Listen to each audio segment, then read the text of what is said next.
Love Jesus' line in there. A total life change. New opportunity, all of the things that a total life change can mean. A total life change with forgiveness of sin, all of the cleansing and the wonderful feeling that might have, shall be preached to everybody. What a great line. We need to remember, by the way, whenever we read to all nations, that does not mean we must make sure that everyone who is a citizen of every country becomes a Christian like me. It means everyone has the opportunity. We're not confined to just us. We've got to go preach this to everyone. So imagine that. That's Jesus' message here. I came so that the chance for new life and new hope and a future with God, that everybody could get that news. What a deal. By the way, I will apologize ahead of time. I'm feeling pretty good, but this is about all I'm going to have for voice. So I think Kim and I have got things worked out pretty well for sound. But if, I think I'll be loud enough. But you ain't getting any yelling today. I'm sorry. I cannot do fire and brimstone for you. So probably a lot of you were wondering why in the heck I wasn't here for the concert for Murray last night. And my hunch is most people looked around, didn't see me, and thought, well, Donald's not here because he's half dead from the flu. And that would have been a good guess and an accurate guess, but I was somewhere else. And I had to be somewhere else. I was in Heffley Creek. Most of you probably don't even know where Heffley Creek is, do you? It's out of Kamloops on the way to Sun Peaks. We blinked, we missed it, we had to take the other road back. But I was there for a celebration of my parents, which was really kind of neat. My father, quick disclaimer, this has no real political content whatsoever. There is no election happening provincially, federally, or otherwise. Okay? Not doing any of that stuff. But my father's been a member of the CCF and then the NDP for 65 years. And that is one heck of a long time. It's longer than I've been alive. My mother's only been a member for 63 years. She's a younger one. But the Kamloops North Thompson Riding Association and the provincial NDP were having a celebration for my parents and this longevity of giving all of this time to the movement. And I had committed to this months ago, and it was wonderful to be there. Lots of people roasted them, which is always good. When you were a kid, hearing your parents being roasted, having other people confirm all those bad things that you believed about them for years. Oh, it's good, you know. Yes, my father really does talk incessantly for up to 43 hours without stopping for breath or a sentence or a period whatsoever. It's all a monotone at the end. If you don't believe it, he'll just keep talking. Really. You think I'm bad. Woo. Anyway, so it's kind of neat to hear that, and also to hear people talking about the NDP movement. Now, whether you're a New Democrat or not, and I really don't care, that's not the issue at all. But you will know from Canadian and provincial history, the New Democratic Party does not have a long history of being in power anywhere, right? These are not the folks that get in and stay for a long period of time. I think they'd like to. Never happens. So there's a lot of talk about losing. And a lot of talk about how we're not there yet, but we keep fighting and we keep doing and we keep being the movement. And that was kind of neat. And then after others had spoken, my father spoke and shared some of his reflections on having been around for, a very, very long time and working in every election campaign in this province since 1953.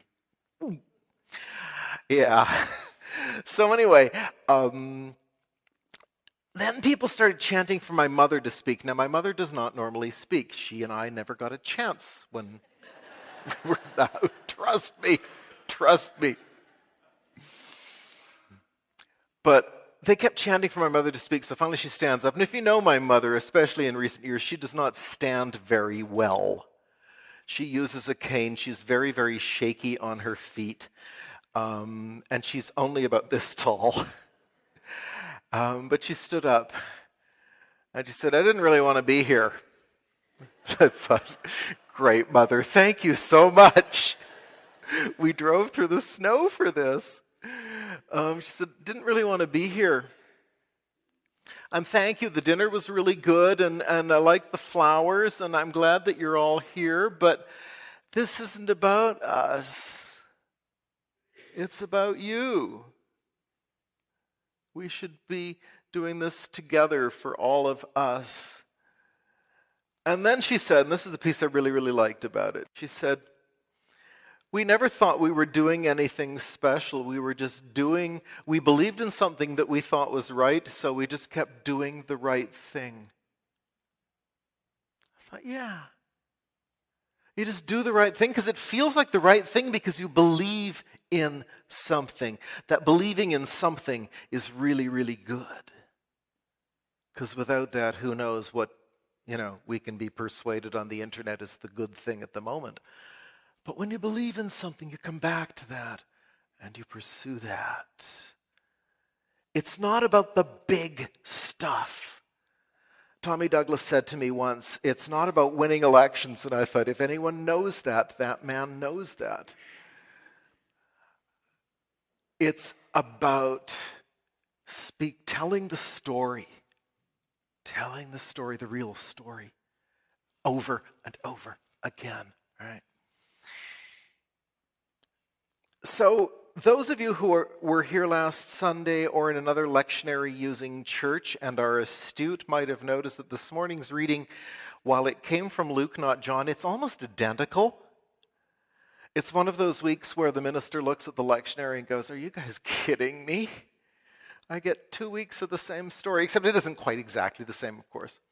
Some of the details are different, and as an aside, whenever you're talking about gospel stories, details are really interesting and fascinating and sometimes can be important, but they're never the point of the story, right? Never, ever, ever the point of the story. So we love to get bogged down on those. We can fight for hours and hours and hours about the details because it's way easier to argue about the minute detail than it is about the big picture. So I looked at this again and I thought, well, the wonderful thing about it is it's a chance to tell the Luke story, because Luke's Easter story is not confined to mourning, which for most of us is what Easter is, right? Easter is a mourning story about women finding an empty tomb, running out in happiness, and we ate a lot of chocolate. And that's the end of the story. But for Luke, that isn't at all. It's the beginning. And Luke tells his story in such a wonderful way. And Luke's stories are always a little funny. We, again, never look for humor in the Bible, do we? There is not a ton of it, but it's there, and it's rich, and it's wonderful when you get it. So in this story, we have women going to the tomb. Good, that's what they're supposed to do. This is the Easter story, obviously. Then, yes, women go to the tomb. They find nothing there. Good, okay, they're doing everything right. They go back to tell the other disciples, this is looking good, and they say, Jesus is dead. They say he's risen. And the other disciples all look at them and go, okay. So anyway, what we were talking about that really matters is this, not that. I see Luke smiling at this point, thinking, yeah, the story's going to keep getting better. But that's how that Easter Sunday morning story ends. But you see, for Luke, the story doesn't end there at all, because he keeps using the word and so and words like that in Greek to keep the story going, right? So the next piece of the story that happens, we're also quite familiar with it, but often we forget, I think, that it happens on Easter Sunday. Right after this event, there's another event. And this event involves a couple of guys walking to the town of Emmaus, which is an interesting town, by the way, because it doesn't exist. And it probably never existed. And again, I think it's because Luke wants us to get the meat of the story, not the details. If you live in Emmaus, it's really great to be, a place that can pretend it was Emmaus. You will get more tourists, but that's not really the point of the story, So we have a couple of people walking down that road. They're feeling pretty down because they're reflecting on what has happened. And a stranger comes up to them and says, "So guys, how's it going?" And they look at the stranger thinking, "Were you on the far side of Mars?" Everybody knows what's going on. Everybody knows what happened last week. Everybody knows that they killed Jesus. We thought he was pretty good. We thought, his teaching about God and about new life and about caring for each other, it was pretty wonderful stuff. And we thought maybe, just maybe, he might have actually been the Messiah, but then they killed him. And the stranger begins to tell them a different story. And the stranger's story is kind of the same things as the stories about Jesus, but it doesn't stay in last week. It comes into now. And it carries on. And at the very end of it, this is one of those details. At the very end of it, they realize it's Jesus, and poof, he disappears. Not quite sure how, but that doesn't matter. What matters is these guys turning to each other and going, "Didn't you just feel it? When he was talking, when this guy was telling that story, didn't you think maybe Jesus is still here with us?" Yeah. And they're having that feeling and that excitement, and they're so excited they run all the way back to Jerusalem, which was a whole day's walk to get from Jerusalem to Emmaus at the beginning of the story, and now it takes them about 3 minutes to run back.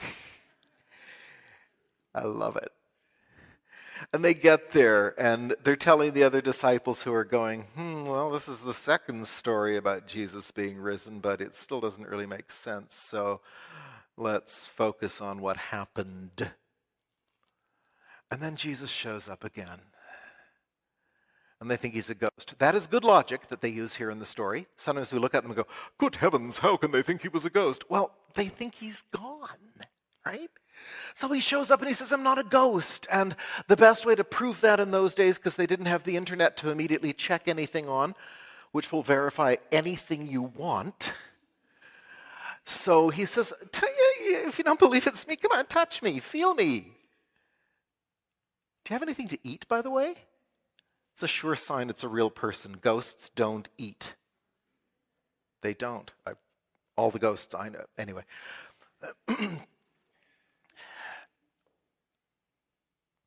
So they begin to think, okay, it's Jesus. That whether he's physically there or not isn't the issue. It is not the issue. The issue is Jesus is there. And whatever way they're experiencing him, that's secondary. And Jesus said, so, okay, the thing is, you guys are as bad as the guys going to Emmaus earlier today. You don't get it. You're in yesterday. You're in last week. You're in what happened. I'm about what's happening and what's going to happen. Because what I talked about, and this is where that wonderful line that I loved so much comes in. He says that the basic message of a new life with God goes to everybody.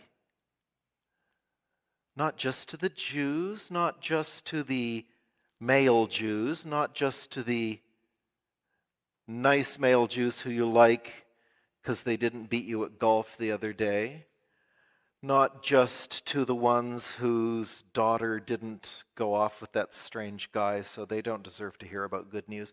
You know, we do that. We start making our lists of who does not deserve to hear God's good news, and Jesus says, I want it to get out to everybody. I want everybody to know that there is new hope and there is new life. There was, there is, there will be. It's that basic. That's the thing. Or if my mother had been there with Jesus, I think he might have smiled with her and said, yeah, you just find the right thing and you do it. And you just do it because it's the right thing to do. That's it. Amen.